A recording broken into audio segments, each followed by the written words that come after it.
देख रहे हैं आप, मैं हूं आपके साथ पल्लवी राजपूत। कोरोना की स्थिति दिल्ली में काफी बेकाबू। खबरनामा, खबर से असर तक। नमस्कार, एएनबी न्यूज देख रहे हैं आप, मैं हूं आपके साथ पल्लवी राजपूत और हमारे खास कार्यक्रम खबरनामा में आप सभी का स्वागत है। और चलिए अब शुरुआत कर लेते हैं खबरनामा की। कांग्रेस के नेता राहुल गांधी आर्टिकल 370 के अंत के बाद पहली बार कश्मीर के दौरे पर पहुंचे हैं। दिल्ली में तुगलक लेन के अपने आवास से श्रीनगर की गुपकार रोड तक के अपने सफर में राहुल गांधी तमाम कार्यक्रमों में शरीक हो रहे हैं। भले ही इस कार्यक्रम को किसी खास यात्रा की कवरेज ना मिल सकी हो, लेकिन राहुल के सियासी सफर के कई मायने निकाले जा रहे हैं।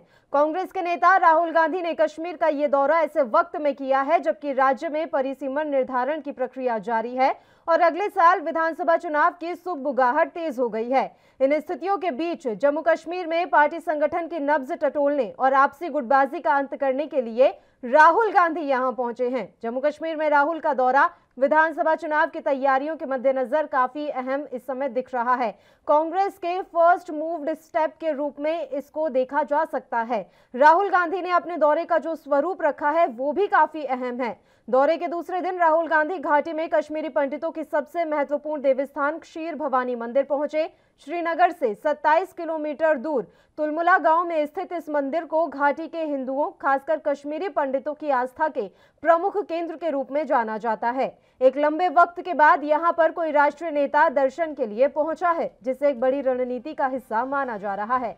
ऐसा नहीं है कि राहुल ने इस बार सिर्फ मंदिर दर्शन की ही योजना बनाई है। क्षीर भवानी मंदिर के अलावा राहुल गांधी श्रीनगर की हजरत बल दरगाह भी पहुंचे। घाटी में हजरत बल को मुस्लिम समुदाय के सबसे महत्वपूर्ण स्थान के रूप में माना जाता है। हजरत बल को शाब्दिक रूप में जाने तो कश्मीरी भाषा में बल का अर्थ स्थान होता है। हजरत बल को पैगंबर हजरत मोहम्मद के स्थान के रूप में जाना जाता है और हर रोज यहां मुस्लिम समुदाय से जुड़े तमाम लोग नमाज के लिए आते हैं। माना जा रहा है कि हजरत बल में हाजिरी लगाकर राहुल ने यहां के मुस्लिम समुदाय के बीच भी विश्वास पैदा करने की एक कोशिश की है।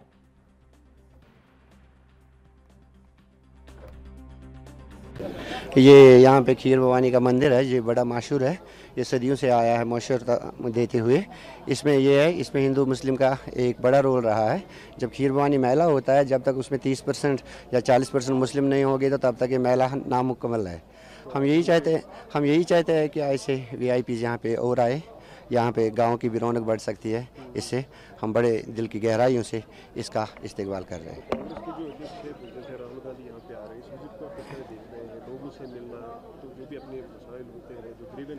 हाँ, हम ये चाहते हैं कि अगर ये लोगों से मिलाप होगा इनका तो तभी ठीक रहेगा इनका विजिट।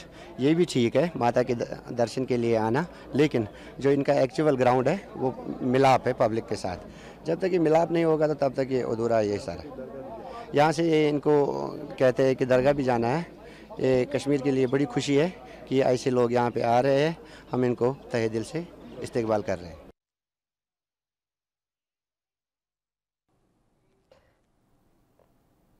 तो कांग्रेस सांसद राहुल गांधी इस वक्त जम्मू कश्मीर के दौरे पर हैं। मंगलवार को राहुल गांधी श्रीनगर में रहे, जहां पर उन्होंने पार्टी कार्यालय का उद्घाटन किया। कांग्रेस नेता ने गांदरबल जिले में क्षीर भवानी मंदिर में भी जो है माथा टेका। इसके बाद मीडिया को संबोधित करते हुए उन्होंने क्या कुछ कहा है वो हम आपको सुनाते हैं।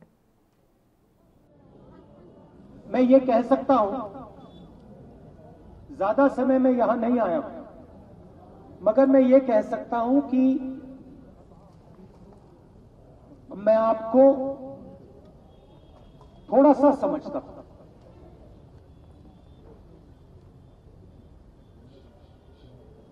और पहले मेरे परिवार के लोगों ने भी झेलम का पानी पिया होगा।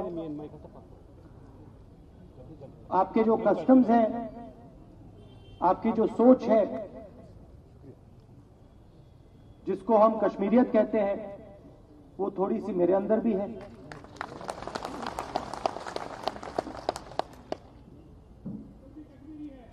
तो मुझे लगता है जब मैं फ्लाइट में यहां आता हूं तो मुझे लगता है कि मैं वापस आ रहा हूं, घर आ रहा हूं। रजनी जी ने कहा कि स्टेट में इतनी लोकसभाएं नहीं हैं, बड़ा स्टेट नहीं है,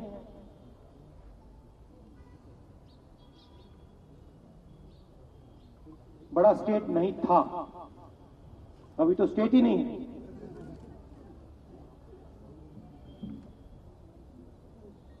मगर जम्मू कश्मीर की बड़प्पन जो है, जो स्ट्रेंथ है, वो आपका जो भाईचारा है, जीने का तरीका है, एक दूसरे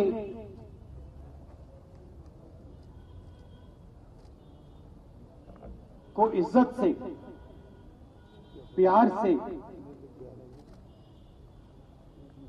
देखने का तरीका है, वो आपकी स्ट्रेंथ है। और जो हिंदुस्तान बना है, उसका फाउंडेशन, उसकी नींव में कश्मीरियत भी है।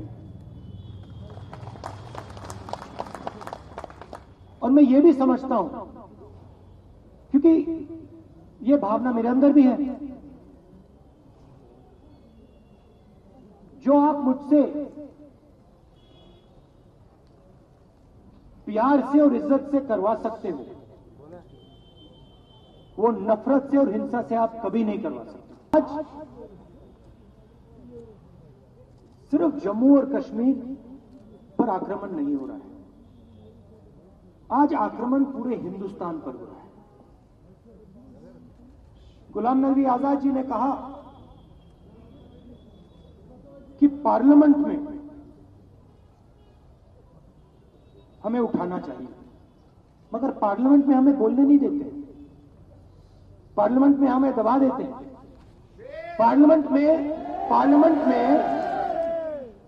पार्लियामेंट में मैं पेगासस के बारे में, राफेल के बारे में, जम्मू कश्मीर के बारे में, भ्रष्टाचार के बारे में, बेरोजगारी के बारे में नहीं बोल सकता। और हिंदुस्तान के सब इंस्टीट्यूशंस पर ये लोग आक्रमण कर रहे हैं, जुडिशरी पे आक्रमण कर रहे हैं, विधानसभा, लोकसभा पे, राज्यसभा पे आक्रमण कर रहे हैं। मैंने कहा कि हमारे प्रेस के मित्र हैं, मगर जो सच्चाई इनको लिखनी चाहिए ये नहीं लिखते हैं। इनको दबाया जाता है, धमकाया जाता है। पूरे हिंदुस्तान में ये डरे हुए हैं, पता नहीं कुछ लिख देंगे, नौकरी चली जाएगी। जो गुलाम नबी आजाद जी ने, बाकी नेताओं ने कहा है, हमने अपनी पोजीशन बड़ी क्लियर की। यहां पे फुल स्टेटहुड वापस मिलना चाहिए, और जो लोकतांत्रिक प्रोसेस है, जिसको हम इलेक्शन कहते हैं, दूसरे स्टेटों में भेजा, और हम जोड़ने का काम कर रहे थे, प्यार से, भाईचारे के साथ, इज्जत के साथ। और उन्होंने उस प्रोसेस को चोट मारी। और मैं जानता हूं कि जम्मू कश्मीर के लोगों को दुख हुआ है, दर्द हुआ है, मगर मैं आपको यहां मेन मैसेज ये देना चाहता हूं कि मैं आपके साथ इज्जत का रिश्ता, प्यार का रिश्ता चाहता हूं। मैं नरेंद्र मोदी के खिलाफ लड़ता हूं, और हम लड़ेंगे, और नरेंद्र मोदी को, और जो उनकी विचारधारा, हिंदुस्तान को बांटने की विचारधारा, हिंदुस्तान को तोड़ने की विचारधारा, हिंसा की विचारधारा। इस मसले पर हम चर्चा की शुरुआत करेंगे, लेकिन उससे पहले बस एक छोटे से ब्रेक के लिए यहाँ रुक रहे हैं। आप बने रहिए हमारे साथ। कोरोना की स्थिति बेकाबू। खबरनामा, खबर से असर तक। ब्रेक के बाद एक बार फिर से आप सभी का स्वागत है, और इस मुद्दे का हम यहाँ पर रुख कर लेते हैं। खबरनामा में हम चर्चा कर रहे हैं राहुल गांधी के जम्मू कश्मीर दौरे पर, और फिलहाल हमारे साथ भारतीय जनता पार्टी से पक्ष रखने के लिए खेमचंद शर्मा जी इस समय लाइव जुड़ गए हैं। सीधे उन्हीं का रुख कर लेते हैं। कांग्रेस के प्रवक्ता भी थोड़ी देर में इस समय हमारे साथ जुड़ेंगे। खेमचंद जी, स्वागत है आपका ANB न्यूज पर। सर, मेरा सवाल सीधा सा है कि जम्मू कश्मीर के दौरे पर है राहुल गांधी, इस दौरे को क्या आने वाले चुनावों से सीधे जोड़कर देखा जाए? राजनीति है उसी के अनुसार आज वो जम्मू कश्मीर में जाके नकारात्मक बातें कर रहे हैं, वो इधर उधर की बातें करते हैं। वो कहते हैं मैं मोदी जी से लड़ाई लड़ रहा हूँ, वो ये कभी कहते कि मैं देश के लिए लड़ाई लड़ रहा हूँ, मैं जनता के लिए लड़ाई लड़ रहा हूँ, मैं देश के लिए कुछ करना चाहता हूँ या देश के लिए मैं कुछ कर रहा हूँ। वो कहते हैं कि संसद में मेरे को बोलने नहीं दिया जाता, जबकि पूरा देश देख रहा है कि संसद में वो बोलना नहीं चाहते, संसद में वो आना नहीं चाहते, संसद में वो कुछ कहना नहीं चाहते, संसद में कुछ वो रखना नहीं चाहते। संसद को कांग्रेस और कांग्रेस के सहयोगी दल चलने नहीं देना चाहते। किस तरीके से वो जो अभी वर्तमान में संसद का सत्र चल रहा है उसको पूरी तरीके से तहस-नहस कर रहे हैं, पूरी तरीके से अनप्रोडक्टिव बना रहे हैं, पूरी तरीके से उसको अनाप-शनाप बातें करके बंद करने की कोशिश कर रहे हैं। ये हम सब लोग देख रहे हैं। और जम्मू कश्मीर में जाके जब वो इस तरीके की बातें करते हैं तो लोग सब समझते हैं कि ये व्यक्ति कभी भी बड़ी टिप्पणी उनकी ये रही शर्मा जी, अगर आपने सुनी होगी, कि मैं भी कश्मीरी पंडित हूँ। इस टिप्पणी पर भी आपकी प्रतिक्रिया चाहूंगी मैं। देखिए, वो पंडित हैं, इससे पहले तो उनके हिंदू होने पे भी बहुत बड़ा सवाल है। वो उनके पिताजी, उनके दादाजी, उनके परदादाजी, उनके दादी जी, पंडित का मतलब एक जन्मजात पंडित होता है, एक कर्म से पंडित होता है। ना तो ये व्यक्ति कर्म से पंडित है, ना ही जन्मजात पंडित है। पता नहीं कैसे पंडित बन रहे हैं, कैसे अपनी पंडिताई को ये, क्योंकि इनको ब्राह्मणों की वोट चाहिए तो अपने आप को ब्राह्मण बनाने की कोशिश कर रहे हैं। ऐसा व्यक्ति कभी भी ब्राह्मण की कैटेगरी में नहीं आता। हाँ, ऐसा कर्म इनके उच्च होते कि पूजा पाठ में इन्वॉल्व होते, ज्ञानी ध्यानी होते, तो हो सकता है कि इनको पंडित कहा जा सकता था। वैसा भी नहीं है। और इनके दादाजी जो एक मुसलमान थे, जिनको इसको कॉल पारसी कहते हैं, तो वो एक मुसलमान का पोता कैसे हिंदू हो सकता है, कैसे ब्राह्मण? ठीक है सर, चर्चा लगातार ऐसे ही जारी रहेगी। बस एक छोटे से ब्रेक के लिए हमें यहाँ पर रुकना है, फौरन हाजिर होंगे। कोरोना की स्थिति दिल्ली में काफी बेकाबू। खबरनामा, खबर से असर तक। ब्रेक के बाद एक बार फिर से खबरनामा में आप सभी का स्वागत है। राहुल गांधी के मसले पर आज हम चर्चा कर रहे हैं। जम्मू कश्मीर का उनका दौरा लगातार जारी है और इस दौरे के कई मायने निकाले जा रहे हैं। अच्छा खेमचंद शर्मा जी, एक सवाल मेरा ये भी है, लगातार आप पर भी आरोप लगते रहे हैं, आपने जो पीडीपी के साथ गठबंधन किया था वो क्यों किया था, जबकि अब तो आप लोगों को पीडीपी बिल्कुल राष्ट्र विरोधी पार्टी लगती है और कांग्रेस लगातार ये सवाल उठाती है। तो आने वाले जब विधानसभा चुनाव वहां पर कराए जाएंगे तो ये मुद्दा भी जोर शोर से उठेगा। देखिए, पीडीपी के साथ सबसे पहले गठबंधन किसने किया था, किसने सरकार बनाई थी, पीडीपी कहां से पैदा हुई, पीडीपी की क्या हिस्ट्री रही, हम सभी जानते हैं। वो कांग्रेस से उत्पन्न हुई, कांग्रेस ने उनके साथ गठबंधन करके सरकार बनाई। भारतीय जनता पार्टी ने, क्योंकि वहाँ पे त्रिसंख्यक विधानसभा थी और कोई भी दल पूरी तरीके से बहुमत में नहीं था और सरकार नहीं बना सकता था, तो हमने उस समय हमने तय किया कि भाई जनता की भलाई के लिए, जम्मू कश्मीर की भलाई के लिए हम लोग एक कॉमन रेवेन्यू प्रोग्राम के अनुसार हम लोग गठबंधन करके वहाँ पे सरकार बनाएंगे और सरकार चलाने की कोशिश करेंगे। लेकिन हमने देखा जो देश हित में फैसले होने चाहिए, जनता के हित में फैसले होने चाहिए, वो नहीं हो रहे थे और इसीलिए हमने गठबंधन को तिलांजलि दे दी और हम सरकार से बाहर आ गए। भारतीय जनता पार्टी के लिए जनता की भलाई, प्रदेश की भलाई, देश की जो भलाई है, देश की जो सुरक्षा है वो सर्वोपरि है और हम सत्ता के लिए उसको कॉम्प्रोमाइज कर लें, ऐसा हमारे साथ होता नहीं है। हमने, क्योंकि वो परिस्थिति ऐसी थी, इसीलिए वो परिस्थिति बस वो कदम उठाया। लेकिन जैसे ही भारतीय जनता पार्टी को लगा कि भाई यहाँ पे महबूबा मुफ्ती की जो पार्टी है वो सही से नहीं चल रही है, तो हम लोगों ने उस गठबंधन से अपने आप को अलग कर लिया। अब राहुल गांधी जी की बात आती है, राहुल गांधी जी बात है वो बिल्कुल। सर, क्या आप ऐसा मान रहे हैं कि जो कांग्रेस पार्टी है वो इस समय जम्मू कश्मीर में अपनी सियासी जमीन तलाश रही है, क्योंकि गुपकार से बिल्कुल अलग उनका रहना, तो क्या ये तमाम चीजें हैं वो ये दर्शा रही हैं कि वो पूरी कोशिश में है कि उनका एक सियासी जो आधार है वो मजबूत हो जाए? बिल्कुल, लेकिन कांग्रेस पूरी तरीके से कंफ्यूज है। ना तो वो राष्ट्रवादी अप्रोच को अपनाना चाहती है, ना ही वो राष्ट्रवादी विचारधारा के अनुसार आगे बढ़ना चाहती है और ना ही वो गुप्तार, क्योंकि जैसे ही गुप्तार के साथ आएगी तो देश के जो अन्य क्षेत्र हैं, अन्य राज्य हैं, अन्य शहर हैं या गांव हैं, वहाँ पे क्या अपना मुंह दिखाएंगे। इसीलिए दिखाने के लिए उस सो कॉल्ड गुप्तार गठबंधन से अलग है, लेकिन है वो एक ही थाली के, आप कह सकते हैं, बैंगन आपस में मिले हुए हैं और जितना भी उनसे भारत विरोधी गतिविधियों में शामिल हुआ जा सकता है, डायरेक्टली इनडायरेक्टली उनसे सहयोग हो सकता है, वो करने की कोशिश कर रहे हैं। लगातार उन्होंने 370 को जो हटाया भारत सरकार ने, उसका उन्होंने विरोध किया, विदेशों में भी उस पर दुष्प्रचार किया और जो पाकिस्तान की भाषा थी तो कहीं ना कहीं वो भाषा बोलने की उन्होंने कोशिश की। हम सब जानते हैं 370 की बीमारी कांग्रेस ने देश को दी।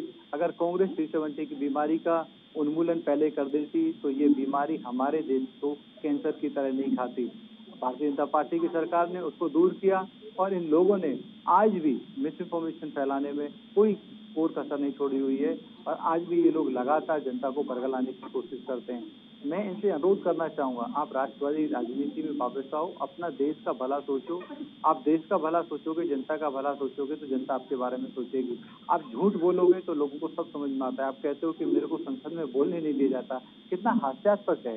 आप संसद में बैठना नहीं चाहते, आप संसद में डिस्कशन नहीं करना चाहते। आप तो और जो नया मंत्रिमंडल बना है उस मंत्रिमंडल का आपको इंट्रोडक्शन तक प्राइम मिनिस्टर को संसद में नहीं रखने देना चाहते, बल्कि सब लोग देख रहे हैं कि आप सरकार को नहीं बोलने देना चाहते, आप सरकार के काम को नहीं करने देना चाहते, आप संसद को नहीं चलने देना चाहते। और जम्मू कश्मीर में जाके आप झूठ बोलते हो। अरे भाई, आज सोशल मीडिया का जमाना है, डिजिटल मीडिया का जमाना है, सबके पास इंफॉर्मेशन है। आप किसको झूठ बोल के किसको बहकाने का काम कर रहे हैं? शर्मा जी, रत्नाकर जी इस समय हमारे साथ जुड़ गए हैं कांग्रेस पार्टी से। रत्नाकर जी, जम्मू कश्मीर के दौरे पर हैं राहुल गांधी और आज की 2 अहम टिप्पणियों के बारे में हम चर्चा कर लेते हैं। पहली टिप्पणी उनके द्वारा ये की गई, मैं भी कश्मीरी पंडित हूँ, और दूसरी टिप्पणी कि जम्मू कश्मीर को पूर्ण राज्य का दर्जा जो है वो दिया जाए। आपकी प्रतिक्रिया चाहूंगी इन दोनों ही टिप्पणियों पर। देखिए, अभी मैं बात सुन रहा था, जो हमारे मित्र की भारतीय जनता पार्टी के हैं उनकी बातें सुन रहा था, तो ये कह रहे थे कि हमारी कोई राष्ट्रीय विचारधारा नहीं है, हम राष्ट्रवादी पार्टी नहीं है। तो कहीं न कहीं ये ढकोसला राष्ट्रवादिता का जो पहने हैं, वो चोला जो ओढ़े हुए हैं, उससे जरा उसके अंदर जरा झांक के देखें तो इनको पता चल जाएगा कि ये जो वही पार्टी है जो पीडीपी से गठबंधन करके और सरकार बनाई थी। जब इनका फायदा था वहां पे, जब इनको राजनीतिक स्वार्थ वहां पे दिखता था, जब इनको सत्ता की मलाई चाटनी थी, तो उस समय वो पीडीपी से गठबंधन सरकार बनाते हैं।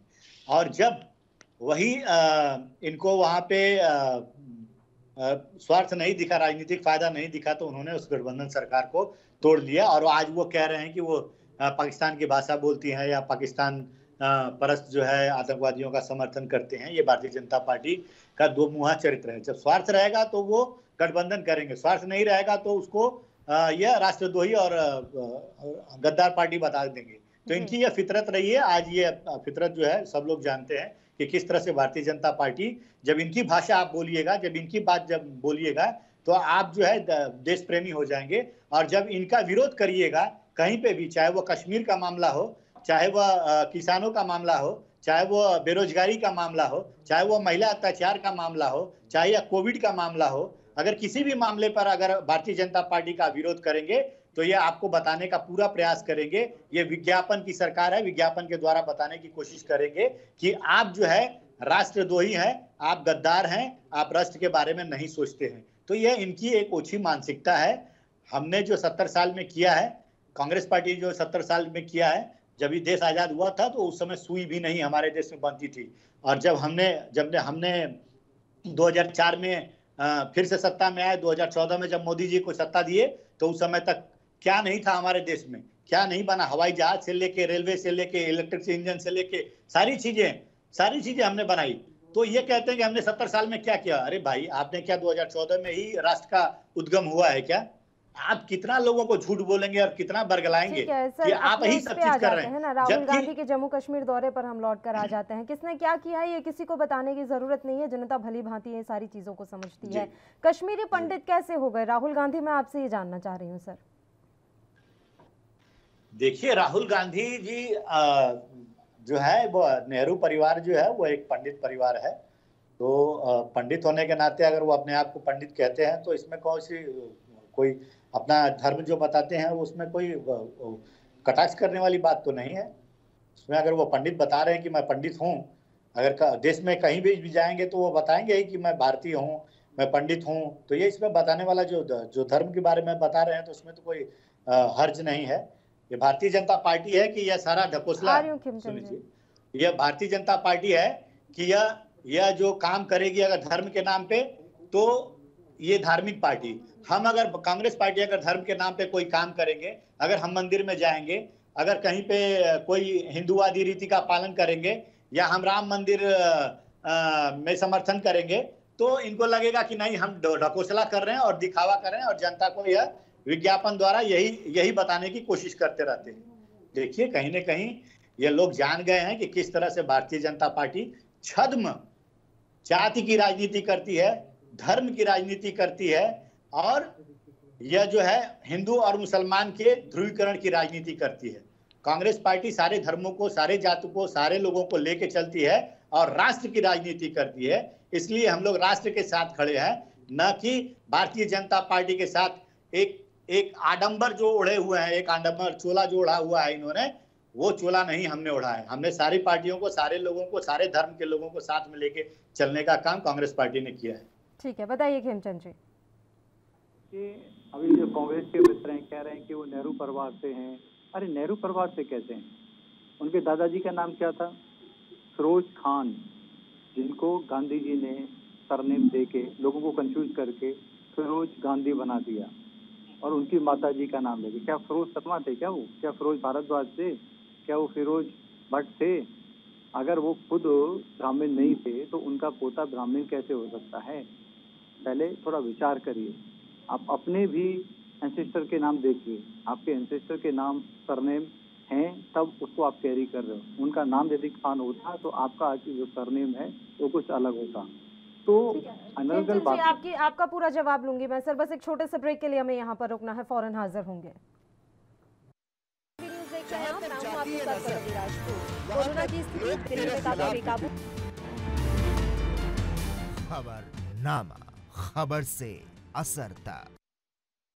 ब्रेक के बाद एक बार फिर से खबरनामा में आप सभी का स्वागत है। दोनों मेहमान लगातार हमारे साथ जुड़े हुए हैं। चलिए मेहमानों का ही रुख कर लेते हैं। खेमचंद जी, आप अपनी बात अब जारी रख सकते हैं सर। मैं कह रहा था कि इनके ब्राह्मण होने का ये क्या है, ये बरसाती जैसे मेढक होता है वैसे ये चुनावी ब्राह्मण है, चुनावी पंडित हैं। तो उस पर ज़्यादा गंभीरता से हमें बोलने की या विचार करने की जरूरत नहीं है, और हम सब लोग जानते हैं।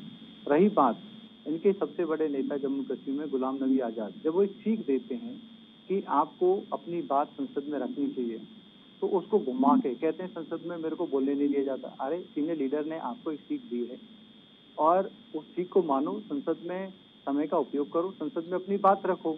गुलाम नबी आज़ाद जी ने अपने लंबे संसदीय कार्यकाल में इस बात को उन्होंने बार बार प्रूव किया, बार बार दिखाया। वो सरकार के नेगेटिव भी बोलते थे, जनता के लिए भी बोलते थे, और वो अपनी बात संसद में जोरदार तरीके से रखते थे। आप क्यों नहीं रखते हो?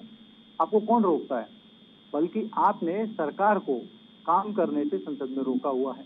और दूसरा, आप अपने सीनियर्स की बात को भी नहीं मानते। गुलाम नबी आज़ाद जैसे बड़े नेता को भी आपने हाथी पिला दिया, उनको भी आपको संसद में लाना चाहिए था, उनको आपको सम्मान देना चाहिए था, उनको आपने किनारे कर दिया। वो जो सीख देते हैं आप उनकी मानते नहीं हैं। तो आप कैसे राजनीति कर रहे हो, ये सब लोग देख रहे हैं। आपकी राजनीति की जो पहचान है वो सिर्फ और सिर्फ अपीजमेंट है, सिर्फ और सिर्फ भारत विरोधी बातें हैं, सिर्फ और सिर्फ मोदी विरोधी बातें हैं, और कुछ आपका आधार नहीं है। आप मोदी विरोध करके राजनीति कर पाओगे ऐसा संभव नहीं है। आप जनता की जब तक भलाई के लिए नहीं सोचोगे, देश की भलाई के लिए नहीं सोचोगे, देश की आन बान शान के लिए नहीं सोचोगे, तब तक आप राजनीति नहीं कर पाओगे। मोदी जी का कोई अपना नहीं है। मोदी जी के अपने 139 करोड़ देशवासी हैं, वो अपने हैं, और मोदी जी लगातार रात दिन उनके लिए काम कर रहे हैं। और वो भावना लोगों को दिखती है, वो काम लोगों को दिखता है, वो एक्शन लोगों को दिखता है। इसीलिए अगर आपको मोदी जी से यदि टक्कर लेनी है तो उसी तरीके से कंस्ट्रक्टिव काम करना पड़ेगा।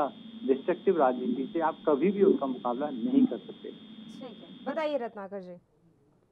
देखिए, ये जो कह रहे हैं कि जनता की भलाई के लिए काम करना पड़ेगा, तो मैं महानुभाव से जरा पूछना चाहता हूँ कि मोदी जी ने क्या कर दिया जनता की भलाई के लिए। आज 8 महीने से किसान जो है वो बॉर्डर पे बैठे हुए हैं, जिसमें से 600 किसान जो शहीद हो चुके हैं। क्या मोदी जी को जरा भी संवेदना आई? उनको जरा किसानों के बारे में एक भी उन्होंने लफ्ज बोला है?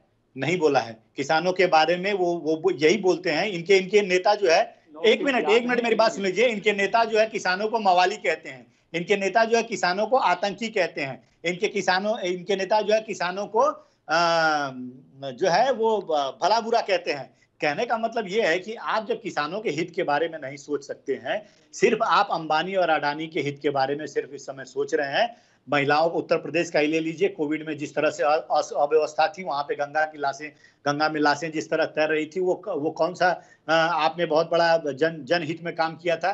आपने हमेशा जन विरोधी काम किया है, चाहे वो किसान का मुद्दा हो, चाहे महिलाओं का मुद्दा हो। महिलाओं के मुद्दे में भी आप आज देख लीजिए कि किस तरह से महिलाओं पे अत्याचार दिन पर दिन बढ़ता जा रहा है। दिल्ली की घटना ले लीजिए, 9 साल की बच्ची के साथ बलात्कार होता है, लेकिन ये बलात्कार जब भी होता है तो ये उस पर एक्शन न लेके उसको बचाने का काम मोदी सरकार करती है। तो कहीं ना कहीं आप जनता के हित की बात जो कह रहे हैं वो बिल्कुल आप नहीं कर रहे हैं। आप सिर्फ हित कर रहे हैं अंबानी और अडानी जैसे पूंजीपतियों की, और आप विज्ञापन की सरकार लोगों को सच्चाई दिखा नहीं पा रहे हैं। सच्चाई कुछ और है और आप प्रदर्शन और प्रचार जो है दूसरा कर रहे हैं। मैं आपको बहुत सारी चीजें बता सकता हूं जिसमें आप चाहे देश की अर्थव्यवस्था ले लीजिए, महंगाई ले लीजिए। महंगाई में ही अगर आप बात करेंगे तो आप 2 मिनट से ज्यादा बात नहीं कर पाएंगे, क्योंकि महंगाई आज जो है कोविड से पहले और कोविड के बाद की परिस्थिति ले लगभग 1.5 साल में ही तो महंगाई ऑलमोस्ट 2 गुनी हो चुकी है। चाहे पेट्रोल हो, चाहे घर के रसोई का बजट हो, चाहे कोई किसी भी परिदृश्य में आप ले सकते हैं, तो महंगाई बेतहाशा बढ़ती गई है। उसके अलावा आप अगर देश की जीडीपी के बारे में ही देखिए तो का काम मोदी सरकार ने किया है। देश की जीडीपी भी -7.3 हो गई है। हेलो जी, आवाज आ रही है रत्नाकर जी। देश की जीडीपी भी आज रसातल में पहुंच गई है और -7.3 हो गई है। तो कहीं ना कहीं यह मोदी सरकार जो है पूरी तरह से फेल हो चुकी है। इनके जो है प्रवक्ता लोग टीवी पे बैठ के सिर्फ ये राष्ट्रवाद करते हैं, भारत पाकिस्तान करते हैं और हिंदू मुसलमान करते हैं, ध्रुवीकरण की राजनीति करने का काम करते हैं, जबकि असल में यह लोगों की भलाई के लिए काम करने का कुछ ऐसा इनके पास उपलब्धि गिनाने के लिए कोई चीज है ही नहीं। मैं इन महानुभाव को ही बता देता हूँ कि 5 ऐसी उपलब्धियों का बताएं, जो 5 ऐसी उपलब्धि जिसमें इन्होंने दिखाया है कि जनता की इन्होंने भलाई किया है। इनके पास स्कीम्स बहुत सारे ये लेके आए, लेकिन वो सारे स्कीम्स जो है वो सिर्फ कागजों में सीमित होकर रह गए, ये धरातल पे आए ही नहीं। आप उज्ज्वला योजना का ही एक उदाहरण ले लीजिए। उज्ज्वला योजना में ये बहुत बड़ा ढिढोरा पूछा कि हमने जो गरीब औरतों को गैस चूल्हा दिया, उनके आंसू पोछे, लेकिन आज जो है वो सिलेंडर भराने में 900 रुपए लगते हैं एक सिलेंडर भराने में, और आज औरतें जो है रो रही हैं। तो क्या मोदी जी वो आंसू पोछेंगे? क्या मोदी जी सिलेंडर 300 रुपए कर देंगे? बिल्कुल नहीं करेंगे, क्योंकि यह सिर्फ ढिढोरा पीटने वाली और सिर्फ नए स्कीम्स, नए योजनाएं लेके आने वाली सरकार है, और धरातल में इनका कोई भी काम नहीं हो पाया। कहाँ गए आपके वो स्मार्ट सिटी? कौन सा स्मार्ट सिटी बना है आपने? आप जरा बता दीजिए। सिर्फ ढिढोरा पीटने का काम जो है यह मोदी सरकार कर रही है और इसके अलावा कुछ नहीं कर रही है। आप हमारे और इनके बीच में कंपैरिजन करेंगे तो आज की परिस्थिति में 70 साल में क्या किया है कांग्रेस सरकार ने, ये भी मैं आपको गिना सकता हूँ। 70 साल में कांग्रेस ने अपने पूरे जो सेना को है 5वें नंबर पे, सबसे विश्व की सबसे सशक्त सेनाओं में 5वें नंबर खिलाई थी। हम 5वें नंबर की सबसे उभरती अर्थव्यवस्था थे, लेकिन आज मोदी सरकार ने 164वें नंबर पर कर दिया है। तो कहीं ना कहीं जो फैक्ट है वो लोगों को बताएंगे नहीं, सिर्फ ये व्यक्तिगत आरोप करेंगे कि गांधी परिवार ने ऐसा किया, तो ये इनके खानदान में वो खान थे, तो ये पारसी थे, तो इस तरह की बातें सिर्फ करते जाएंगे, व्यक्तिगत हमले करेंगे। और सही बात जो है वो वहाँ पर वो हजरत बल भी जा रहे हैं, वहाँ मंदिर में माथा टेकने भी जा रहे हैं, तो सवाल तो उठेंगे ना सर कि क्या साधने पहुंचे हैं राहुल गांधी, और उन्हीं सवालों को लेकर हमने आज की चर्चा रखी थी। खैर समय की कमी है इसलिए मैं आपको रोक रही हूँ। आप दोनों ही मेहमानों का बहुत बहुत शुक्रिया तमाम चर्चा करने के लिए, आप हमारे साथ जुड़े। तो हम आपको बता दें कि राहुल गांधी पहुंचे हुए हैं जम्मू कश्मीर के दौरे पर वो हैं, और यहाँ उन्होंने आज तमाम समीकरणों को साधने की कोशिश की है। हालांकि आने वाले चुनावों में इनका क्या कुछ असर देखने को मिलेगा ये तो आने वाले वक्त ही बताएगा, ये तो भविष्य के गर्त में ही है। इसी के साथ खबरनामा में भी फिलहाल के लिए इतना ही। मुझे दीजिए इजाजत। देश और प्रदेश की तमाम ताज़ा खबरों के लिए आप बने रहिए हमारे साथ। नमस्कार। कोरोना की स्थिति दिल्ली में काबू बेकाबू। खबरनामा, खबर से असर तक।